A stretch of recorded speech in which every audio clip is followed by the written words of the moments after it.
Today on the Perception and Action podcast, a look at some recent research examining contextual interference, blocked versus random, and variable versus constant practice. How useful are these concepts, and how should coaches be putting them into practice? So it's time for a call to action.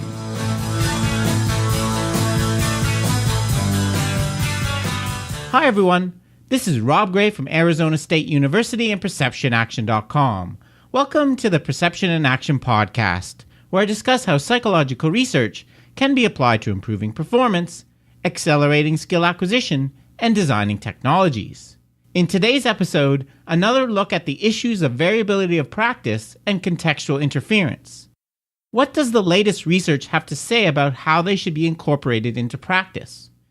Before diving into this research, I wanted to review some of the key terminology and highlight some of the older findings in this area. Within this area, there are really two dimensions: the blocked serial random one and the constant versus variable one. Blocked serial random refers to how the practicing of different skills or sub-skills are organized in practice.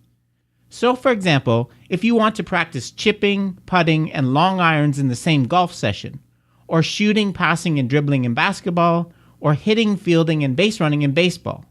So, we are talking about different skills. Block practice refers to practicing the same skill over and over for several attempts before switching to a different skill. Random practice refers to switching between different skills in an unpredictable order. Finally, serial practice refers to switching from one skill to another, but in a predictable order. So, for example, doing one long iron, one chip shot, then one putt, then repeating that same order. The key here is that along the blocked random dimension, we are talking about switching between skills that have some things in common, but are fairly different. So what we're talking about here really is the magnitude of between skill variability used in practice. For me, this distinction also applies to very complex skills with many subcomponents. So, imagine you're practicing a figure skating routine in which you're going to do an axel, followed by a spin, followed by a toe jump.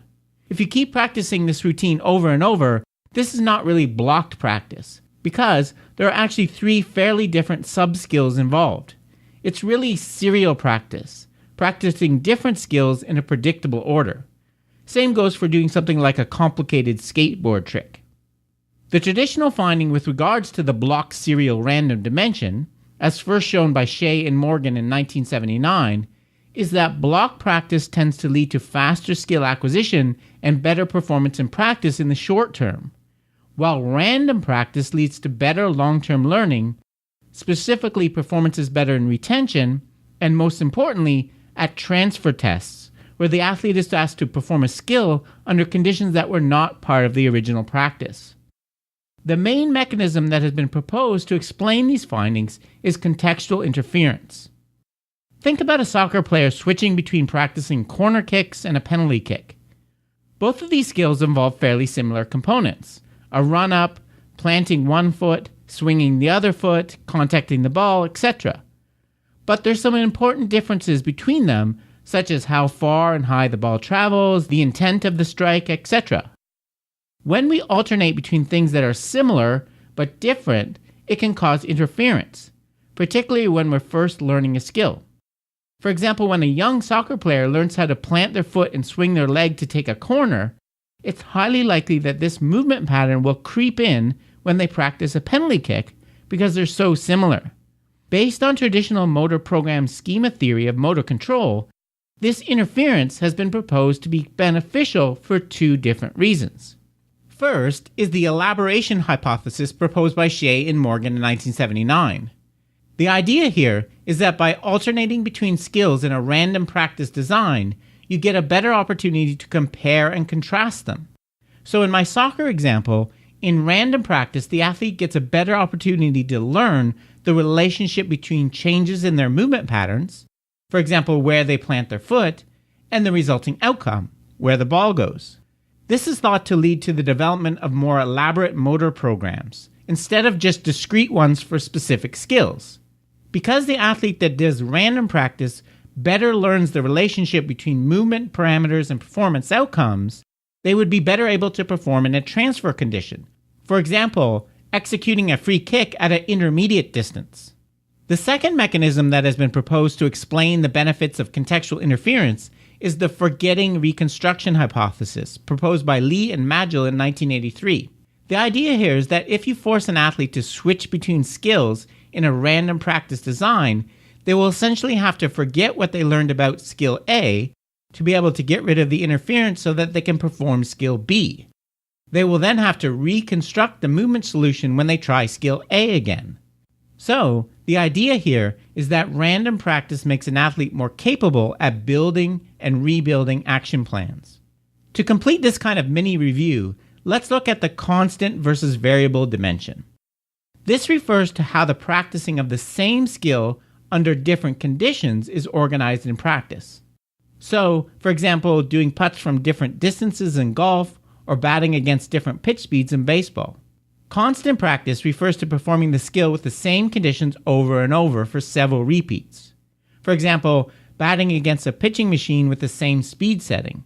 Variable practice refers to practicing the same skill while either randomly or systematically varying the conditions. So what we're talking about here is within skill variability. The athlete is not having to switch to a very different skill, so they're not using a completely different movement solution or motor program. Instead, they're having to reparameterize the perceptual motor control. So they might need to increase the force of a putting stroke as distance increases, or start their swing a bit earlier for a higher pitch speed. This dimension has been studied less than the random blocked one, but in general, research shows that variable practice again results in better long-term retention and transfer. However, it's also been argued that simply varying a single parameter for the same skill may not be enough to reap the same benefits as switching between different skills. As for why variable practice may be beneficial, the traditional explanation is that instead of helping an athlete build new motor programs like with contextual interference, it helps them add the required parameters.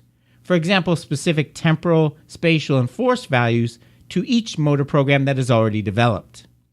But despite all this seemingly clear evidence of the benefits of random and variable practice, in general, it has been shown in observational studies that coaches typically design practices that are highly blocked and have low levels of contextual interference. Why might this be the case? First, there's a tendency I've talked about in the past for coaches to focus on performance rather than learning. Low variability block practice leads to more immediate and more visible changes in performance. Second, of course, blocking is what has been used traditionally, so it could be that many coaches are just instructing the way that they learned. Third, using random practice tends to lead to a lot of practical challenges in terms of moving equipment around, adjusting settings on machines, switching between drills, etc. Finally, there is the possibility that these dimensions of random versus blocked and constant versus variable are simply not relevant when we get to talking about complex, real-world sporting tasks. So let's dive a little deeper into these issues and look at some more recent research. Okay, so that's the traditional story in this area. Where do things stand now? Well, as reviewed in a great book chapter by Damien Farrow and Tim Buzzard published in 2017, there are some important limitations and open questions that arise when we try to apply these basic ideas to real practice design. Are these concepts all that relevant to coaching? The first issues concern complexity. In the bulk of the research on variability of practice, very simple skills with relatively few degrees of freedom have been used. For example, tapping out sequences with your fingers on a keyboard. Research which has examined more complex motor skills, like those involved in most sports, have found much smaller differences between random and blocked practice.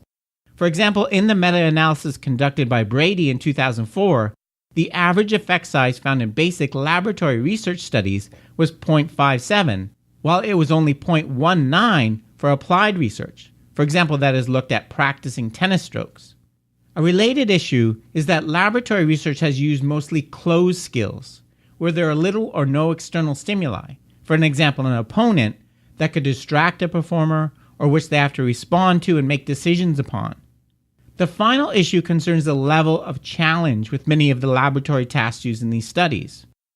When performing a simple finger tapping task in a blocked fashion, it's likely the task is going to be very easy and not very motivating. So, when we add a bit of randomness to it, it's likely we'll get a significant increase in difficulty and we'll be practicing at a level that's closer to the athlete's challenge point, which we know results in better training results.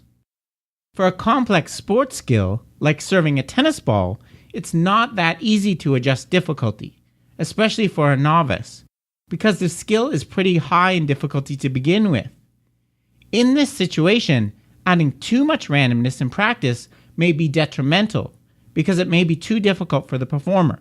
And indeed, it has been shown that the benefits of contextual interference decrease when the amount of cognitive effort required is too high. In sum, this big difference between the complexity of laboratory and real-world sports skills points to a more parsimonious explanation for the benefits of blocked versus random practice. Namely, the reason random practice typically results in better transfer is because of specificity, not contextual interference. For many sports, randomizing skills will make practice more game-like, in that it will result in greater degrees of freedom of movement, typically will require more decisions from the athlete, and will typically challenge them more. So, the benefit may really be just practicing more like you will play in competition. The second issue Damien and Tim discuss is the theories that have been proposed to explain the benefits of random practice. I've already discussed the two main ones, the elaboration and forgetting hypotheses. These theories really arose from the traditional view of skill acquisition as a very linear process, involving the accumulation of knowledge in the form of motor programs. They also rely very heavily on the idea that our learning systems are capacity limited. That is, we have a limited amount of attentional capacity and working memory storage. So if we overload them with random practice, we'll have to process two things at the same time, resulting in elaboration, or we'll have to forget some information. While there is some research that has attempted to provide support for these hypotheses, it's pretty indirect. For example, in 2000, Lee and Wright showed that if you make a learner respond to a probe sound prior to moving, the response is slower for random practice as compared to block practice. While the authors argue this is evidence that the performer is reconstructing their action plan before movement, there are really a lot of other reasons this effect might occur. Another issue concerning theories of contextual interference is that they don't really fit well at all with more nonlinear, ecological, and implicit approaches to skill acquisition. In terms of the ecological, constraints-led approach to skill acquisition, I think the benefits of random and variable practice are really just part and parcel of having more representative design in practice. As I mentioned a few moments ago, for most sports skills, adding randomness and variability will make the training task more representative of the game. In terms of implicit learning theory, it's been proposed that random practice may be beneficial because it reduces the amount of conscious processing of the skill, resulting in more implicit learning. For example, in 2011, Rendell and colleagues compared random and blocked practice in learning kicking skills in Australian rules football. For the random practice, it was found that performers had less access to verbally based task knowledge. That is, they were less able to explicitly describe what they were doing while kicking, which of course is consistent with more implicit learning. The authors propose that the higher demands placed on working memory by random practice prevent conscious processing and explicit hypothesis testing during skill acquisition. Clearly, more work is needed to tease apart these different theories in the area. The final issue Tim and Damien raise is one of measurement. Here they make two important suggestions. First, as I've been emphasizing throughout my podcast, more of the studies looking at variability of practice need to measure FAR transfer. That is, how these different types of practice influence performance in competition-like conditions. Second, and this is really the most important contribution of the chapter for me, they suggest it may be better to measure variability and randomness on a continuous scale, rather than putting them into discrete categories. As I mentioned at the beginning of today's episode, the blocked versus random dimension can really be defined more precisely as between skill variability, while the constant variable dimension can be defined as within skill variability. In their paper, Damien and Tim develop a new statistical metric of practice variability, which is essentially between skill variability times within skill variability. I'll give a specific example of how to measure it in a second. Using this metric has some clear advantages. In real practice, especially with more experienced athletes, it's not always possible to place people in distinct blocked and random conditions. Using this metric allows a coach to assess the amount of variability that is occurring in any type of practice session and work to increase or decrease it without having to organize discrete classes of practice. So, it can be used as an observational tool to assess existing practice designs. Having a continuous scale also gives a coach a more fine-grained tool for actually manipulating variability in practice systematically, which may help to remedy some of the practical issues I mentioned earlier. To better illustrate this variability metric, let's look at Damien and Tim's recent tennis study. In this study, between skill variability refers to switching between different types of tennis shots. For example, a serve versus a forehand. While within skill variability refers to the variation in the location of where the shots are played. For example, practicing a T serve followed by a wide serve. The variability metric uses an auto-regression approach, whereby the correlation between the skill practiced on the previous trial, T-1, and the current trial, T, is continuously calculated. Separate autoregressions are completed for between and within skill variability. These values are then inverted so that a higher number means more variability, and you end up with a scale ranging from 0 to 1 for each. For those that are interested, the authors provide R code for calculating this metric in the appendix of their paper. Link in the show notes. In the first study of the paper, the existing degree of variability in practice was calculated for 9 experienced tennis players. Consistent with the earlier research I mentioned, a very high proportion of practice involves zero between skill variability. For example, just practicing the same serve over and over. The average between skill variability for the 9 players was only 0.22. However, the story was different when looking at within skill variability, where the value of this metric was 0.77. In study 2, a training intervention was introduced, with 16 highly ranked tennis players. Between skill variability was manipulated by splitting participants into 2 groups. The 8 players in the low variability group practiced 40 serves followed by 40 ground strokes, so very similar to blocked practice used in traditional research. The 8 moderate variability players practiced 4 serves, then 4 ground strokes, then 4 serves, etc., until they had accumulated 40 of each, so essentially serial practice. In terms of the metric, the low group had a between skill variability of 0, while the medium group had a value of 0.46. Training lasted for 7 weeks. What was found? Well, it was kind of a mixed bag. Both groups performed similarly during practice, but there was some evidence that the moderate variability group was more accurate in a transfer test, which involved making shots to different locations that were not used in practice.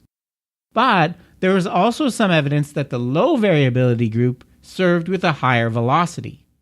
So again, further evidence that the random block dichotomy is not as clean when you look at more complex skills. But I definitely think this could be a useful metric for future studies. Okay, let's look at some other recent research in this area. As I mentioned, one of the challenges of implementing variability in practice is knowing how and when to introduce it and when to increase it. This is important because research has shown that random practice has a lesser effect and can actually be detrimental for lesser skilled athletes. For example, see the meta-analysis by Brady and colleagues I mentioned earlier. To address this issue, a promising approach is using practice designs which involve a gradual progression in variability. For example, in 2016, Porter and Beckerman examined variability of practice for a rotary pursuit tracking task. Task difficulty was manipulated by increasing the rotation rate or RPM. 78 participants were divided into 3 training groups. A low variability group which practiced 12 trials at 1 RPM value, 12 trials at a second value, and then 12 trials at a third, with the order of RPM values counterbalanced. A high variability group practiced with a randomly chosen RPM value on every trial. And finally, a serial practice group performed 4 trials at 20, 4 trials at 30, and 4 trials at 40 RPMs. then continued this pattern until they had accumulated the same number of trials. After training, participants completed a retention test 24 hours later and a transfer test which involved mini blocks of 2 trials with the same RPM value in a row. What was found? Consistent with previous research, both the low variability group and the serial group did better during training as compared to the high variability group. At retention, the serial group performed best, with an average time on task of just over 6 seconds. The high variability group was next with 5.5 seconds, and the low variability group was worst with just over 5 seconds. The same pattern of results was observed in the transfer condition. So, this study shows that opposed to using high or low variability, using a moderate amount through a serial practice design might result in better skill acquisition. However, a couple caveats here. First, again, this is a simple laboratory task, so the application to sport is questionable.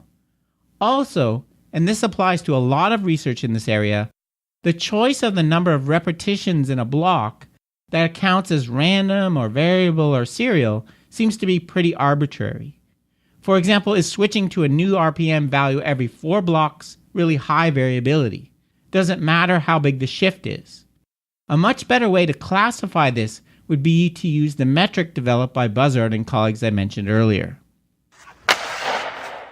Turning to more theoretical issues, one of the limitations with variability of practice research from an ecological perspective is that it typically only measures performance outcomes. There has been very little effort to look at other aspects of performance changes that might occur at different timescales. This shortcoming was addressed in a recent study by Barros and colleagues, which examined how both the adaptability and stability of motor learning are affected by practice variability. Relating back to the previous concepts I've discussed today, stabilization can be thought of as developing a macro-level movement solution or motor program for the skill, while adaptability can be thought of as a micro-level parameterization, where the movement solution can be adapted quickly for changing environmental conditions. To explore these things, Barros conducted 2 experiments with 60 children learning a finger tapping task. The main variable that was manipulated in practice was the movement time required for each tap in the sequence. There were 3 different sequences. Participants were split into 4 groups.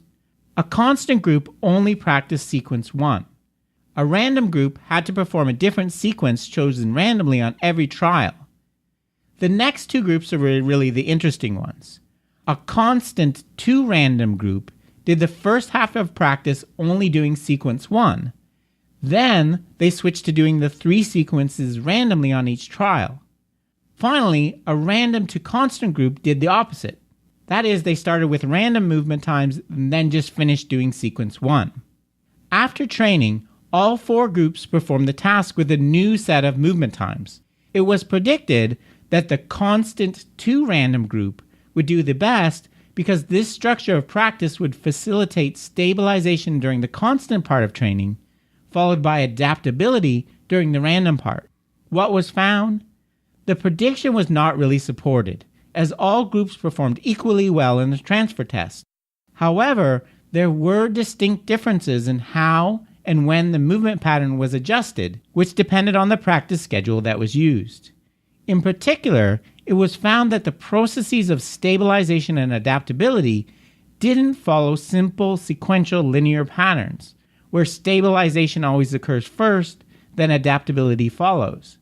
Instead, it seemed to be a much more non-linear process, where stabilization and adaptability are occurring throughout the acquisition process. I think this is a decent first attempt to look in more depth at the processes affected by variability of practice, but obviously much more work is needed.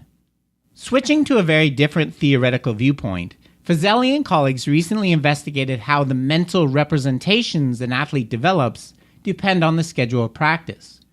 With both the elaboration and reconstruction accounts of contextual interference, we should expect that highly random and variable practice should result in more detailed representation of the skill in memory.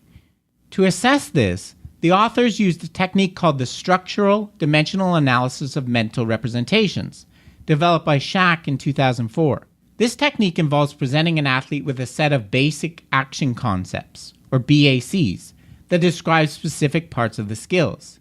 The athlete is asked to rate how strongly pairs of these BACs are related.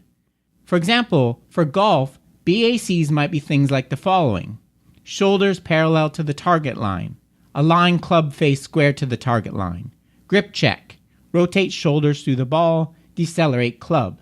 In the study, 30 non-golfers were split into constant, random, and no practice control groups. Putting distance was manipulated to change task difficulty. The rating of the basic action concepts was completed before and after 6 days of training. The mental representations generated from these were then compared to those of 2 skilled golfers with 10 plus years of playing experience. What was found?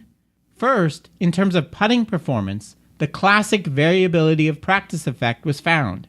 In the retention test, players in the random group putt significantly closer to the hole than the other 2 groups. In terms of the mental representations, there was no significant group differences at pre-training. However, at post-training, the BACs for the random practice group clustered into 4 functional groups, which corresponded well to the preparation, backswing, forward swing, and attenuation phases of the putting stroke.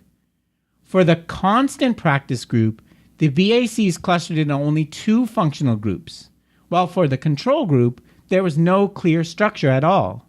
Finally, the mental representations of both the constant and random practice group were more similar to that of the skilled golfer than the control group. Therefore, these results support the idea that athletes acquire a richer mental representation of their skill through high variability practice. Before wrapping up today with some practical applications for coaches, I just wanted to mention a couple more studies on this topic that were published in 2017. The first is a study by Neville and Tremple that puts another different twist on this topic, looking at the effect of schedules of practice on consolidation of motor learning. As I discussed way back in episode 19, there's a lot of evidence showing that during practice, we trigger various physiological processes in our brain that continue well after practice is over. It's also well known that these processes are fairly unstable and are vulnerable to interference from other activities, particularly those that share some commonalities with the skill that was previously practiced. If you think about it, these ideas seem to contradict the main contextual interference effect we've been discussing. That is, from a variability of practice perspective, switching between skills with random variable practice is beneficial for all the reasons we've discussed. However, from a consolidation perspective, random variable practice should be bad because it increases the likelihood interference will occur. So which is it? In the study, a finger tapping task was used, in which participants were required to learn 2 different 5-key sequences. 47 participants were split into 3 groups. A block group that practiced 12 blocks of sequence 1, followed by 12 blocks of sequence 2. A serial group that alternated between blocks of sequence 1 and sequence 2. And finally, a control group that practiced only sequence 1. Performance was measured in 2 sessions separated by 24 hours in order to assess consolidation. What was found? There were no significant group differences on day 1. However, on day 2, participants in the block group significantly improved speed for both sequences, while for the serial practice group, there was only improvement for sequence 1. So in other words, with blocked practice, there was significant offline between session learning of both sequences, indicating good consolidation. While for the serial group, there was only offline learning of sequence A, suggesting that it might have interfered with consolidation for sequence B. However, although this is an interesting result, it should be emphasized that the performance was similar for both training groups in the retention test at the end of the study. This suggests that what is going on might be that learning is just happening at different times, with more improvements happening online during practice for the serial schedule and more offline consolidation happening for the blocked schedule. The final study I wanted to mention provides some evidence consistent with this idea. In 2017, Thurr and colleagues looked at some of the underlying neural processes associated with different schedules of practice. In this study, 24 participants performed a reaching task, which involved adapting to different force fields imposed by a robotic arm. Blocked and random groups were compared, while EEG was measured. In terms of reaching performance, random practice resulted in the smallest reaching errors. Analysis of EEG showed that this effect correlated with changes in the alpha band power in electrodes over the parietal brain areas, which are typically involved with processing of feedback for the online control of movement. There was no evidence that random practice resulted in more activity in the motor planning areas. The authors argue that these effects could be explained if random practice causes the performer to rely more on online feedback mechanisms because they have a lesser ability to predict the conditions on the next trial. To sum up, although the benefits of random variable practice and contextual interference have been well documented for simple laboratory tasks, we still have a ways to go to understand how these concepts fit with more complex, real-world sports skills. Does the schedule of variability have a direct effect on how athletes learn skills, through some mechanism like elaboration, reconstruction, or implicit learning? Or is it simply the case that more variable practice better represents the unpredictable conditions of sports competition, leading to a basic specificity effect? Do the benefits of variability happen online during practice or offline during motor planning or consolidation? I think there's still many open questions in this area. For me, there are two main fruitful directions moving forward. First, moving away from dichotomous categorizations of practice schedules to using a continuous metric expressing the amounts of between and within skill variability, like the one proposed by Farrell and Buzzard. And second, I think it would be valuable for research to focus on changes other than simple performance outcomes. How does the schedule of practice influence functional variability in movement and the exploration of perceptual motor space, for example? Okay, so what are the take-home messages for coaches from today's episode? Well, even though the laboratory research on this topic might not be directly applicable to the sports field, I do still strongly believe that there's a lot of value in using different levels of variability in practice, both between and within skills. And, as I discussed at the start of this episode, many coaches don't seem to be using this tool very effectively, due to a lot of practical reasons. So here are a few suggestions for moving forward as a coach. First, attempt to quantify the amount of between and within skill variability that is currently present in your practices. As I said a few times today, for me this is much more valuable than trying to categorize practice into blocked versus random versus serial categories. In their paper, Damien and Tim give a step-by-step example of how to go from a list of practice drills to the calculation of their variability metric. Even if you don't plan to manipulate it directly, I think it's another useful data point you might want to track to see how it relates to performance outcomes.